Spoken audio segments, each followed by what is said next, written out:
اعوذ باللہ من الشیطان الرجیم بسم اللہ الرحمن الرحیم یا ایہا الذین آمنوا انفقوا من طیبات ما کسبتم ومما اخرجنا لكم من الارض ولا تیمموا الخبیث منه تنفقون ولستم بآخذيه إلا أن تغمضوا فيه واعلموا أن الله غني حميد۔ اس آیت کریمہ میں اللہ سبحانہ و تعالی صدقات کے باقی رہنے اور محفوظ رہنے کی ایک شرط ذکر فرما رہے ہیں، اور وہ شرط یہ ہے کہ صدقہ مال حلال سے کیا جائے، مال حرام سے نہ کیا جائے۔ فرمایا کہ اے ایمان والو، انفقوا خرچ کرو، من طیبات ما کسبتم ان پاکیزہ حلال چیزوں میں سے جو تم نے کمائی ہیں، اپنی کمائی میں سے جو حلال ہے ان کو خرچ کرو۔ حرام اگر کوئی آدمی اللہ کے راستے میں خرچ کرتا ہے تو ثواب تو دور کی بات ہے، عذاب کا مستحق ہوگا۔ اللہ مال حرام کو قبول نہیں کرتے۔ تو ایک تو اس نے گناہ یہ کیا کہ کسی کا مال غصب کیا اور حرام طریقے سے اس کو حاصل کیا، یا سود لیا یا رشوت لی، یا کسی کے مال پہ ناجائز قبضہ کیا، یا کسی کی میراث دبا لی، جو بھی صورتیں ہوتی ہیں حرام کی۔ ایک تو اس نے وہ گناہ کیا، اور پھر اس کو اللہ کے راستے میں خیرات کر رہا ہے، یہ دین کے ساتھ استہزاء اور مذاق کر رہا ہے۔ اللہ ایسے صدقات کو قبول نہیں فرماتے۔ طیبات کی ایک تفسیر جیسے حلال سے کی گئی ہے، ایسے ہی اس کی ایک تفسیر کی گئی ہے عمدہ اور اعلیٰ مال سے، یعنی اپنی کمائیوں میں جو عمدہ اور اعلیٰ ہو ان کو خرچ کرو، گھٹیا کو نہ خرچ کرو۔ تم خود جس کو لینا پسند نہیں کرتے تو اس کو اللہ کی راہ میں صدقہ دینا کیسے گوارا کرتے ہو؟ ہمارے عام طور پہ کیا ہوتا ہے کہ جو چیزیں اپنے استعمال کے قابل نہیں رہتی وہ معاشیوں کو ارشاد فرمایا لن تنالوا البر حتى تنفقوا مما تحبون، تم نیکی اور بر کے اعلیٰ مقام کو ہرگز نہیں پہنچ سکتے یہاں تک کہ تم خرچ کر لو وہ چیز جس کو تم پسند کرتے ہو۔ تم کو خود جو چیز پسند ہے اور تم اس کا لینا اچھا سمجھتے ہو، جب تک تم اپنی ان محبوب چیزوں کو اللہ کی راہ میں خرچ نہیں کرو گے تو تم کو بر کا اور نیکی اور تقوی کا اعلیٰ مقام حاصل نہیں ہو سکے گا۔ تو اس کا ایک مطلب یہ بھی ہوا کہ حلال چیز بھی ہو اور اعلیٰ بھی چیز ہو، گھٹیا چیز دینے سے انسان احتیاط کرے۔ وَمِمَّا أَخْرَجْنَا لَكُم مِّنَ الْأَرْضِ، اور ان چیزوں میں سے جو ہم نے تمہارے لیے زمین سے نکالی ہیں، زمین کی جو پیداوار ہے، چاہے وہ کھیت کی صورت میں ہو چاہے وہ پھل کی صورت میں ہو، حتیٰ کہ گھروں کے اندر جو ہم کچھ سبزیاں لگا لیتے ہیں اپنے استعمال کی، وہ بھی مما اخرجنا لکم من الارض کے تحت داخل ہے۔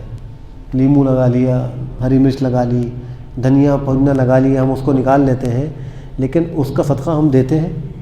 بہت سے لوگوں کو تو مسئلہ بھی معلوم نہیں ہو، بس ایک زمانے سے وہ پودا یا وہ درخت گھر میں لگا ہوا ہے، اس کا پھل بھی کھا رہے ہیں اور سبزی بھی کھا رہے ہیں اور ہری مرچ بھی وہاں سے نکال رہے ہیں، لیکن ہم یہ نہیں سوچتے کہ زمین کی جو بھی پیداوار ہو اس کے اندر اس کا ایک صدقہ ہے، اس کا ایک حق ہے۔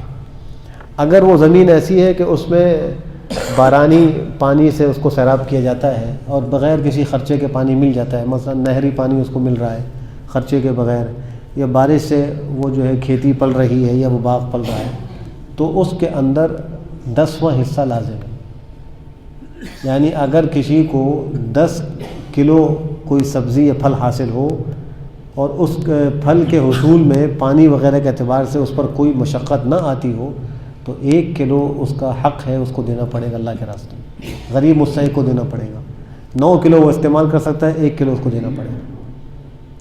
اور اگر وہ زمین یا وہ باغ ایسا ہے کہ اس میں جو پانی لگاتا ہے وہ ٹیوب ویل سے لگاتا ہے یا پانی کا بل دیتا ہے یا اور کسی خرچے سے پانی حاصل کر کے اس کو لگاتا ہے، تو اس میں 20واں حصہ لازم ہوگا۔ تو 10 کلو ملنے کی صورت میں آدھا کلو صدقہ کرنا پڑے گا۔ تو ایک کو کہتے ہیں عشر، ایک ہے نصف عشر۔ جو عشر ہے وہ ان زمینوں میں ہے جو بارانی ہوتی ہیں، بارش کے پانی سے سیراب ہوتی ہیں، یا وہ نہر کے کنارے ہیں اور اس کے یعنی پانی لگانے میں کوئی خرچہ نہیں کرنا پڑتا، تو بغیر خرچے کے جو زمین سیراب ہوتی ہو اس میں عشر 10واں حصہ لازم ہے۔ اور جس کے اندر خرچہ آتا ہے پانی لگانے کا، تو وہاں نصف عشر یعنی 20واں حصہ دینا لازم ہے۔ اب چاہے وہ زرعی زمین سے حاصل ہو، چاہے گھر کے اندر پودوں میں کچھ لگایا ہوا ہو، چاہے وہ باغ ہو، چاہے گھر کے اندر کوئی درخت ہو، آم نکلے، جو آپ کو آم حاصل ہوئے تو اس آم کے اندر بھی اس کا 10واں حصہ کریں، اس کو الگ کر کے نکالیں۔ 9 حصے آپ کے ہیں اور 10واں حصہ وہ اللہ کے راستے میں کسی غریب مستحق کو دینا ضروری ہے۔ تو فرمایا کہ خرچ کرو ان میں سے جو ہم نے تمہارے لیے زمین سے نکالی ہے، اور تم مت قص کرو اس میں سے نکمی اور ردی چیز کا، یعنی اللہ کے دیے ہوئے مال میں ردی اور نکمی چیز کو اللہ کے راستے میں خرچ کرنے کا ارادہ نہ کرو۔ بعض حضرات یہ کرتے تھے کہ وہ اصحاب صفہ جو چبوترے پر رہنے والے کچھ فقراء صحابہ تھے، ان کے لیے اپنے باغ کے نکمے ردی قسم کے کھجوروں کے خوشے توڑ کر لا کر لٹکا دیا کرتے تھے۔ تو اس پر آپ حضرت السلام نے ارشاد فرمایا کہ تم کوئی اچھی چیز لا کے یہاں لٹکا نہیں سکتے ان فقراء کے لیے؟ جو تمہاری نگاہ میں نکمی اور کمتر چیز ہے تم نے وہ لا کے ان کے لیے رکھ دی۔ تو آپ نے اس پر تنبیہ فرمائی اور اسی آیت سے استنباط کیا کہ تم اللہ کے راستے میں اپنے مال میں سے نکمی کے خرچ کرنے کا قصد نہ کرو۔ تنفقون، تم اس کو خرچ کرتے ہو، ولستم بآخذ، تم خود اس کو لینے والے نہیں ہو۔ اگر تم میں کوئی وہ مال دے دے، وہ گھٹیا مال دے، تو تم اس کو نہیں لوگے، لیکن جب اللہ کے راستے میں دینے کی باری آئی تو اسی مال کو نکال کے دے دیتے۔ دکاندار دکان کا حساب کرتا ہے، جو اس کے گودام کا یا دکان کا گھٹیا اور حقیر مال ہے وہ فقراء کے لیے زکوٰۃ میں نکال دیتا ہے اور عمدہ مال اپنے لیے رکھ لیتا ہے۔ یہ طریقہ غلط ہے۔ ولستم بآخذ، تم نہیں ہو اس کو لینے والے، مگر یہ کہ تم چشم پوشی کر جاؤ۔ چشم پوشی کرنے کوئی لے لے تو لے لے، خوش دلی سے تم نہیں لیتے تو ایسا مال اللہ کے راستے میں نہ دو۔ اور جان لو بے شک اللہ غنی ہے۔ جو اللہ تم سے کہہ رہا ہے کہ حلال مال میں سے خرچ کرو یا اعلیٰ مال میں سے خرچ کرو، تو اللہ کو کوئی ضرورت ہے؟ اللہ کو کوئی ضرورت نہیں، وہ غنی ذات ہے، بے نیاز ذات ہے۔ وہ جو حکم دیتا ہے تمہارے فائدے کے لیے دیتا ہے۔ حمید، ہمیشہ سے قابل ستائش ہے۔ وَإِن مِّن شَيْءٍ إِلَّا يُسَبِّحُ بِحَمْدِهِ وَلَٰكِن لَّا تَفْقَهُونَ تَسْبِيحَهُمْ إِنَّهُ كَانَ حَلِيمًا غَفُورًا۔ سورہ بنی اسرائیل میں اللہ فرماتے ہیں جتنی بھی چیزیں ہیں وہ سب اللہ کی حمد کے ساتھ پاکی بیان کرتی رہتی ہیں۔ اللہ کو ہماری حمد کی کوئی ضرورت نہیں ہے۔ ساری مخلوق ہی اللہ کی حمد میں رطب اللسان ہے اور زبان ان کی جاری ہے، اللہ کی حمد و ثنا بیان کر رہی ہیں۔ تو اللہ تو ہمیشہ ہی سے قابل ستائش ہے۔ الشیطان یعدکم الفقر ویأمرکم بالفحشاء واللہ یعدکم مغفرۃ منہ وفضلا واللہ واسع علیم۔ شیطان تم کو ڈراتا ہے فقر سے۔ جب انسان کے دل میں دائیں پیدا ہوتا ہے نا، میں کچھ اللہ کے راستے میں خرچ کروں گا، تو شیطان دل میں ڈالتا ہے خرچ کرو گے تو فقیر ہو جاؤ گے، تمہارے بچوں کا کیا ہوگا، تمہارے مستقبل کا کیا ہوگا، دل کے اندر وساوس پیدا کرتا ہے۔ الشیطان، و شیطان تم کو ڈراتا ہے فقر سے اور تم کو حکم دیتا ہے بے حیائی کے کاموں کا۔ شیطان کبھی بھی اچھے کاموں کا حکم نہیں دیتا، بے حیائی کے کاموں کا حکم دیتا ہے۔ یہاں تک کہ ہماری خوشی کا موقع ہو یا غمی کا موقع ہو، وہ ہم سے بے حیائی کے کام کراتا ہے۔ اب آپ دیکھیے خوشی کے موقع پہ شادیوں میں کیا کچھ طوفان بدتمیزی ہمارے ہاں بچایا جاتا ہے۔ الامان والحفیظ، مایوں کی صورت میں رسم ہو رہی ہے، مہندی کی صورت میں رسم ہو رہی ہے، مرد و عورتوں کی مخلوط تقریب ہو رہی ہے، گانا بجانا میوزک بج رہی ہے۔ نکاح ایک عبادت ہے، ہم نے اس عبادت کا کیا حال کر دیا؟ اس عبادت کو ہم نے گناہوں کا مجموعہ بنا دیا کہ نکاح ہو رہا ہے، فوٹوگرافری ہو رہی ہے، مرد عورت بے پردہ آمنے سامنے بیٹھے ہیں اور جو ہے وہ نامحرم لڑکیاں عورتیں موسیقی پہ ناچ رہی ہیں، گا رہی ہیں اور یہ خوشی کا اظہار ہو رہا ہے۔ شیطان ہم کو حکم دیتا ہے بے حیائی کا۔ یہ بے پردہ خواتین جو گھروں سے باہر نکلتی ہیں، یہ شیطان کا حکم مان کے نکل رہی ہیں، اللہ کا حکم مان کے نہیں نکل رہی۔ اللہ کا تو حکم یہ ہے کہ تم اپنی اوڑھنیوں کو اپنے سروں پہ ڈالو، پردہ کر کے باہر نکلو، یہ شریعت کا حکم، اللہ کا حکم ہے۔ لیکن جو خواتین بے پردہ باہر نکلتی ہیں، یہ ہم اپنی خوشی کی تقریبات میں کبھی سالگرہ کے نام پہ رسم ہو رہی ہے، کبھی جو ہے وہ شادی کی جو ہے وہ سالگرہ منائی جا رہی ہے، کہ بچے کی سالگرہ منائی جا رہی ہے اور اس کے اندر ڈھول ہے اور میوزک ہے۔ حدیث میں آتا ہے کہ آپ صلی اللہ علیہ وسلم ارشاد فرماتے ہیں کہ میں تو آلات موسیقی توڑنے کے لیے بھیجا گیا ہوں۔ جس نبی کے ہم امتی ہیں، جس کا نام لیتے ہیں، ان کی بعثت اللہ نے اس لیے کی تھی کہ وہ آلات موسیقی کو توڑیں۔ آج ہم نے اپنی خوشی کے اندر اسی کو لازمی حصہ لگا دیا ہے اپنی خوشی کا کہ بھئی ہم نے اس طرح ضرور کرنا ہے۔ غمی کا موقع ہے تو ہم کیا کرتے ہیں؟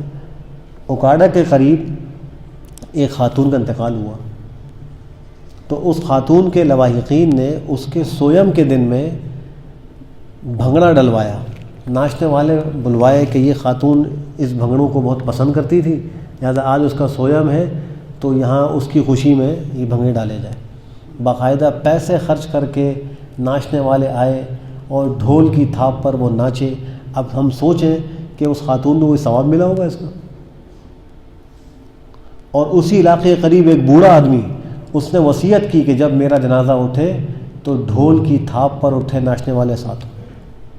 شیطان ہم کو حکم دیتا ہے بے حیائی کا۔ کتنی بڑی بے حیائی کہ وصیت کر کے جا رہا ہے کہ جب میرا جنازہ اٹھاؤ تو بغیر ڈھول کی آواز کے نہ اٹھے، بلکہ اس میں موسیقی ہو، ناچنے والے ہوں، سارے علاقے کو پتہ لگے کہ چودھری صاحب کا جنازہ جا رہا ہے۔ اللہم احفظنا واللہ یعدکم مغفرۃ منہ وفضلا، اللہ تم سے وعدہ کرتا ہے اپنی طرف سے مغفرت کا اور زیادہ دینے کا، فضل کا۔ شیطان تو تم کو ڈراتا ہے فقر سے، بے حیائی کا حکم دیتا ہے، لیکن اللہ تم سے اپنی بخشش و مغفرت کا وعدہ کرتا ہے۔ اب دیکھیے اس آیت میں یعدکم 2 دفعہ آیا ہے۔ ایک جگہ ہم ترجمہ کر رہے ہیں اس کا ڈرانے کا، اور ایک جگہ کر رہے ہیں وعدہ کرنے کا۔ معلوم یہ ہوا کہ جب تک کوئی سکھانے والا نہ ہو اس کے بغیر قرآن سیکھنا بھی مشکل ہے۔ جب تک عربی کے قواعد معلوم نہ ہو قرآن کریم کو سمجھنا مشکل ہے۔ یہ دونوں صیغے ایک ہی باب سے ہیں، صرف مصدر کے فرق سے معنی تبدیل ہو رہا ہے۔ وعد یعد وعیدا، وعد یعد وعدا۔ یہ گرامر کے اعتبار سے مصدر 2 الگ الگ ہو رہے ہیں۔ اگر وعید مصدر سے یعدکم ہو تو اس کا معنی ہوتا ہے ڈرانا، اور اگر وعدن اور عدتن مصدر سے ہو تو اس کا معنی ہوتا ہے وعدہ کرنا۔ اور سیاق و سباق سے ہم یہ فیصلہ کرتے ہیں کہ یہاں کون سے مصدر کا معنی مراد ہے۔ تو جہاں آیا الشیطان یعدکم الفقر، شیطان تم سے فقر کا وعدہ کرتا ہے، یہ معنی غلط ہو جائے گا۔ شیطان تم کو فقر سے ڈراتا ہے کہ تم اگر اللہ کے راستے میں مال خرچ کرو گے فقیر ہو جاؤ گے، تمہارے بچے بھوکے مر جائیں گے، تمہارا مستقبل جو ہے تاریک ہو جائے گا۔ یہ وساوس دل میں پیدا کرتا ہے، وہ ڈراتا ہے۔ اور اللہ اپنی مغفرت سے ڈراتا نہیں، اللہ اپنی مغفرت کا وعدہ کرتا ہے کہ اگر تم توبہ کر لو، میری مان کے چلو، تو میں تم کو اپنی مغفرت کا وعدہ دیتا ہوں کہ تم کو ضرور بخش دوں گا۔ صرف بخشوں گا نہیں، فضلاً زیادہ دوں گا، ایک نیکی پر 10 گنا، پھر اخلاص بڑھنے پر 700 گنا تک اللہ عطا فرماتے ہیں۔ 700 گنا، ایک نماز پڑھنے پر 700 نمازوں کو ثواب دے۔ اور پھر اگر حرمین شریفین میں حاضری ہو جائے، مکہ مکرمہ میں ایک نماز پر 1,00,000 نمازوں کا ثواب اللہ دیتے ہیں۔ تو یہ اللہ کی طرف سے تو اضافہ ہے جو بندوں کو دیا جاتا ہے۔ واللہ واسع علیم، اللہ بڑی وسعت والے ہیں، اس کے خزانوں میں کوئی کمی نہیں۔ علیم، جاننے والے ہیں، اللہ کو معلوم ہے کون کس نیت سے عمل کر رہا ہے، اور وہ اچھا عمل کر رہا ہے یا برا عمل کر رہا ہے۔ یؤتی الحکمۃ من یشاء ومن یؤت الحکمۃ فقد اوتی خیرا کثیرا وما یذکر الا اولو الالباب۔ عطا کرتا ہے حکمت جس کو چاہتا ہے۔ حکمت کی تفسیر کی ہے العلم النافع المؤدی الی العمل۔ حکمت علم نافع کو کہتے ہیں جو انسان کو عمل تک لے جائے۔ ہم بہت سی چیزیں سن رہے ہوتے ہیں معلومات میں اضافے کے لیے کہ ہمیں بڑی معلومات حاصل ہو گئی، ہمیں پہلے یہ معلوم نہیں تھا، لیکن جذبہ ہونا چاہیے ان معلومات کو معمولات بنانے کا کہ میں عمل کر لوں۔ اصل کام یہ ہے، جس علم کے بعد اس پر عمل نصیب نہ ہو وہ علم ہمارے لیے وبال جان ہے، ہمارے لیے کل اللہ کے ہاں وہ سفارشی نہیں ہوگا بلکہ ہمارے خلاف گواہ ہوگا کہ اللہ اس کو معلوم تھا پھر بھی اس نے نہیں کیا، اس کو پکڑیے، اس کو سزا دے۔ علم نافع ہوتا ہی وہ ہے کہ جس علم پر انسان کو عمل کی توفیق ہو۔ جس علم پر عمل نہ ہو وہ علم نافع نہیں ہے۔ اور حدیث شریف کا دعا ہے، آپ علیہ السلام نے اللہ سے علم نافع کا سوال کیا ہے، اللہم انی اسألک علما نافعا وقلبا خاشعا ولسانا ذاکرا شاکرا ورزقا حلالا طیبا۔ یہ آپ نے دعائیں مانگی ہیں، اور علم غیر نافع سے پناہ مانگی، اللہم انی اعوذ بک من علم لا ينفع ومن قلب لا یخشع ومن دعوت لا یستجاب لها۔ اے اللہ میں آپ کی پناہ چاہتا ہوں ایسے علم سے جو نفع نہ دے، علم ہو عمل نہ ہو، اللہ میں آپ کی پناہ چاہتا ہوں۔ ایسے دل سے جس میں خوف و خشیت نہ ہو، اللہ تیرا ڈر نہ ہو، اے اللہ میں ایسے دل سے آپ کی پناہ چاہتا ہوں۔ ایسی دعا سے اے اللہ میں آپ کی پناہ چاہتا ہوں جو قبول نہ کی جائے۔ جو دعائیں قبول ہیں اللہ میں آپ سے اس کا سوال کرتا ہوں، جو قبول نہیں ہو ان سے میں آپ کی پناہ چاہتا ہوں۔ تو حکمت کی تفسیر کی گئی ہے العلم النافع المؤدی العمل، وہ علم جو نافع ہو، عمل تک جانے والا ہو۔ اللہ وہ دیتا ہے جس کو چاہتا ہے، اللہ قادر مطلق ہے۔ جس کو حکمت دے دی جائے بس تحقیق اس کو خیر کثیر دے دی گئی، اس کو بہت بڑی بھلائی دے دی گئی، اور نہیں نصیحت حاصل کرتے مگر عقل مند لوگ حاصل کرتے ہیں۔ جو عقل والے ہیں وہی نصیحت کو حاصل کرتے ہیں، جو عقل مند نہیں ہے وہ حاصل نہیں کرتے۔ وما انفقتم من نفقة او نذرتم من نذر فإن الله يعلمه وما للظالمين من انصار۔ جو تم خرچ کرتے ہو کسی بھی قسم کا خرچ، یا تم منت مانتے ہو کوئی بھی منت و نظر، بس بے شک اللہ اس کو جانتا ہے۔ اچھی چیز کی ہو تو بھی جانتا ہے، اور بری چیز کی تو بھی اللہ جانتا ہے۔ خرچ کیا، صحیح جگہ خرچ کیا اللہ جانتے ہیں، غلط جگہ خرچ کیا اللہ جانتے ہیں، مال حلال سے خرچ کیا اللہ جانتے ہیں، مال حرام سے خرچ کیا اللہ جانتے ہیں۔ جب اللہ جانتے ہیں تو اس کے مطابق ہی اللہ معاملہ فرمائیں گے، جزا اس کے مطابق دیں گے۔ ظالموں کا کوئی مددگار نہیں ہوگا۔ ایک پکا کے غریبوں کو کھلاؤں گا، یا میں جو ہوں وہ 100 رکعتیں نہ روزے رکھوں گا، یہ ہوتی ہے۔ یا کبھی کوئی آدمی کسی مقدمے میں پھنسا ہے منت کے، اللہ اگر آپ نے مجھے اس مقدمے سے نجات دے دی تو میں آپ کے راستے میں 50,000 روپے خرچ کروں گا، یا میں جو ہوں مسجد میں اتنے پیسے دے دوں گا، یا میں اتنی رکعت نفل پڑھوں گا۔ یا کبھی جو ہے وہ امتحان دے رہا ہے تو وہ منت مانتا ہے، اللہ اگر امتحان میں آپ نے مجھے کامیاب کر دیا تو میں یہ کروں گا۔ تو یہ سب چیزیں نظر ہو جاتی ہیں۔ شریعت میں نظر ماننا پسندیدہ نہیں ہے، شریعت میں یہ محبوب عمل نہیں ہے، اسی کی تو سودے بازی ہے۔ اللہ آپ یوں کریں گے تو میں یوں کروں گا۔ اللہ سے بندوں کی سودے بازی نہیں ہونی چاہیے۔ ہم بندے ہیں، ہمارا کام ہے اللہ کی ماننا، ہمارا کام ہے عمل کرنا، ہمارا کام اللہ سے سودے بازی کرنا نہیں ہے۔ دوسری بات یہ ہے کہ جب کوئی آدمی منت مان لے تو اب اس کے لیے اس منت کو پورا کرنا واجب ہے۔